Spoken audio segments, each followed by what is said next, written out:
Point of order, Mr. We were going to Point of order. recognize Senator Marcoleta, but this is a point of order, Yes. so we recognize Yes, Senator Mr. Pangilinan. President, my understanding is this matter was already referred to the Committee on Rules. And any on all such manifestations should have been referred to the Committee on Rules. Senator Pangilinan, Senator Lacson gave several privileged speech, even if the matter was already referred to the committee report. I understand, Mr. As a matter of tradition, I understand, Mr. we allow that. Ginoong Pangulo, nilabas yung warrant of arrest kagabi lang, tapos na tayo dito. Yeah. I Yes, that's why understand. this... Na sinabi po na yung warrant of arrest ay tunay.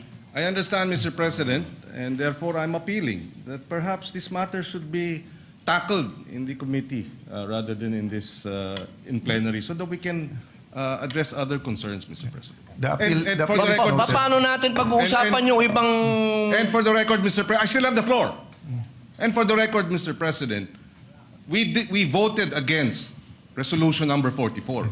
So to say that we have this resolution, yes, but there are senators who voted against it, and therefore it is not necessarily our agreement with the points being raised by the good senator from Camarines Norte. For the record, Senator Padilla did mention a while ago that he doesn't take it against, and he acknowledges that some senators voted against it, and it's on the record.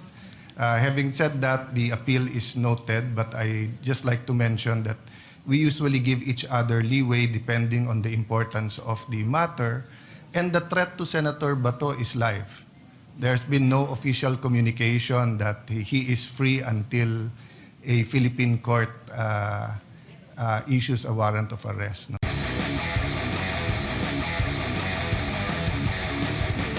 Yeah, for clarity, former Senate President, one, I asking for a report, but I remember Senator De Lima stayed in her room for a few days before that. No, so the way that they're saying that surrendered right away is she was allowed to exhaust remedy. Now, as Senator Pia, Senator Lawrence, Senator Aimee, and Mark Villar were in the room with me, it was the NBI director who said, pinayagan kami ni Senator Soto, alam niya nga arestuhin namin. Kami ba iikot sa loob at mapapasok ba namin lahat ng tao? So I corrected him. I said, kung pinayagan man kayo, they're my witnesses, I'm just Senate President. So ang sinabi ko sa kanila, assuming pinayagan kayo ni Senator Soto, hindi naman siguro siya pumayag makipaghabulan kayo, di ba? So yun ang sinabi. And sabi namin, ang sagot nga niya, sir, nakita nyo nung umabot na sa loob ng session hall, hindi na naming hinabol. So sabi ko, that doesn't make it less problematic. That means you have to stop, no? So, Senator Pia, you were there, so please feel free to speak. For full disclosure, I asked him after it was established na nakipaghabulan hanggang dito. So sabi niya, ni NBI Director, sabi ko sa kanila, wag silang papasok sa session hall. Sabi ko, so ang instructions nyo is hanggang lang makapasok, hanggang dun lang sa pinto bago mag-session hall, hahabulin nyo? And then, medyo hindi niya na sinagot yun. So, that's what is the logical conclusion na hanggang tumungtong sa session hall, habulin nyo, gawin nyo, because I asked, what is your objective na i-serve yung warrant? Yes. So, may kasamang habulan. And basically, the answer seems to be yes. And he did say yes, but And Major wasn't General no. Samonte said that at 2 p.m., the warrant of arrest was shown to former Senate President in the presence of undersigned, but copies were not allowed to be distributed. But consistent with the Senate President said, earlier this morning, NBI Chief Attorney Dongalo paid a call to the undersigned to coordinate an arrest order. As per agreement, the supposedly arrest should be effected when the warrant of arrest is presented as guidance of the former Senate President Vicente Soto.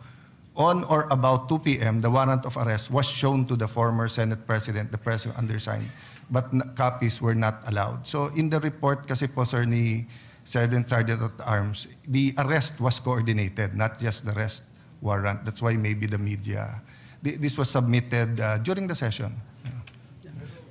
Yes, but I clarified that I do not believe that the actual manner. So there are two issues, no? Was it coordinated, which they're saying that they're disputing that. Secondly, the manner in which they carried out the order. Senator... Mr. President, just to put on record, the parliamentary status is that Senator Padilla made a manifestation and he is about to be interpellated by Senator Marcoleta. And so we thank the gentleman for allowing our colleagues to interject. But before we say something, Mr. President, I just wanted to add to what our colleagues mentioned dahil yung mga osaan natin na nagpapakamatay for the Senate institution, Mr. President, pakita natin sa kanila, Mr. President, that we are all out in defending them. Ako po, Mr. President, nandun mismo ako doon sa Senate clinic nung dinala yung OSAA personnel natin. Mr. President, bugbog sarado siya. Dito sa video, kuha mismo ng staff ko, Mr. President, kinukuha, sinakay, pinilit isakay doon sa sasakyan. Tapos umalis. Ito, duguan na po yung ating Senate OSAA. Kaya yung totoo yung sinabi ni Senator Migs, nakausap ko si Senator JB, nakausap ko si Senator Robin, nakausap ko si Senator Jinggoy, lahat po kami talagang nagpanting ho yung tenga namin dahil, Mr. President, ito yung tao ho natin to mga kasamahan natin na nagbabantay at ginagawa lang yung trabaho. Yun pong individual na ito, Mr. President, kakaisang buwan pa lang po niya dito sa Senado. Kakatapos lang ng training niya to be part of OSAA. And yet, Mr. President, ito yung naranasan po niya sa Senate premises, Mr. President. Kaya hindi lang po yung medical treatment ang aming hinihiling, Mr. President, pati ho legal, Mr. President, ibigay natin what we can do. Because, Mr. President, kung walang magpa-file ng kaso sa mga ito, ako mismo maglilid to file cases against these people, Mr. President. Thank you, Mr. President, and may we now recognize Senator Rodante Marcoleta for his interpellation. Thank you, Mr. President. Thank you. May I just state, Senator Padilla, so all of this is preliminary. An investigation is going on administratively, but yun nga, I urge the Committee on Rules to take charge so that we can get all of the facts because apparently, even with just 24 senators, history repeats itself. I mean, there's been several senators arrested, attempted to be done here. And that's historical. Even during the first parliament, ginagawa ng mga harit reyna yan, hinaharas minsan, or minsan legitimate. So anyway, thank you for bringing it up and you have the floor, Senator Padilla. Ginoong Pangulo, gusto ko lamang pong ibalita sa ating mga kasama na naging maganda po ang responde ng Commission on Human Rights sapagkat kaninang umaga po nakipagpulong sila sa atin at nakipagpulong po sila sa USAA at kay Senator Bato de la Rosa patungkol po sa nangyari na karahasan at pang-aabuso sa karapatang pantao ng ating mga kasama dito sa Senado. Pangalawa, gusto ko lamang din pong iparating sa ating mga taong bayan na magkakaiba po ang kaso ni Senator Trillanes at Senator De Lima sa kaso po ni Senator Bato. Dahil si Senator Bato, ang warrant po niya ay hindi galing sa Pilipinas. Ang warrant po niyan ay galing sa ibang bansa, sa isang dayuhang korte. Ito po ay malayo doon sa usapin na sila ang kustodiya po ni Senator De Lima at ni Senator Trillanes dito lang sa Pilipinas. Ito pong mangyayari kay Senator Bato ay dadalhin po sa ibang bansa. Medyo yun po pag-isipan nating mabuti. Dapat bang mangyari muli ang nangyari kay dating Pangulong Rodrigo Roa Duterte? Dapat bang mangyari pa yan muli sa isang Pilipino? Yun lamang po, sana alam natin ang pagkakaiba ng warrant galing sa Pilipinas at warrant sa isang korte lang ng ibang bansa. Yun po, maraming salamat po. Point of order, Mr. President. Point of order, Mr. We were going to Point of recognize order. Senator Marcoleta, but this is a point of order, Yes. so we recognize Yes, Senator Mr. Pangilinan. President, my understanding is this matter was already referred to the Committee on Rules. And any on all such manifestations should have been referred to the Committee on Rules. Senator Pangilinan, Senator Lacson gave several privileged speech, even if the matter was already referred to the Well, committee well, report. I understand, Mr. As a matter of tradition, I understand, Mr. we allow that. Ginoong Pangulo, nilabas yung warrant of arrest kagabi lang, tapos na tayo dito. Yeah. I Yes, that's why understand. this... Na that was- sinabi po na yung warrant of arrest ay tunay.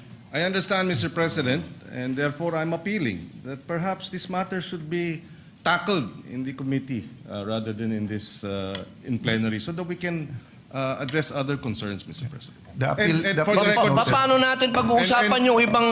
And for the record, Mr. President, I still have the floor. And for the record, Mr. President, we voted against resolution number 44. So to say that we have this resolution, yes, but there are senators who voted against it, and therefore it is not necessarily our agreement with the points being raised by the good senator from Camarines Norte. For the record, Senator Padilla did mention a while ago that he doesn't take it against, and he acknowledges that some senators voted against it, and it's on the record. Having said that, the appeal is noted, but I just like to mention that we usually give each other leeway depending on the importance of the matter, and the threat to Senator Bato is live. There's been no official communication that he is free until a Philippine court issues a warrant of arrest. No? So I ask the patience of each member, but acknowledge the statement and the interpretation, the proper interpretation of the rules by Senator Pangilinan. So you May we ask proceed, Senator Pangilinan. Marcoleta, Mr. President? Yes, Senator Marcoleta, He's you're been now waiting recognized.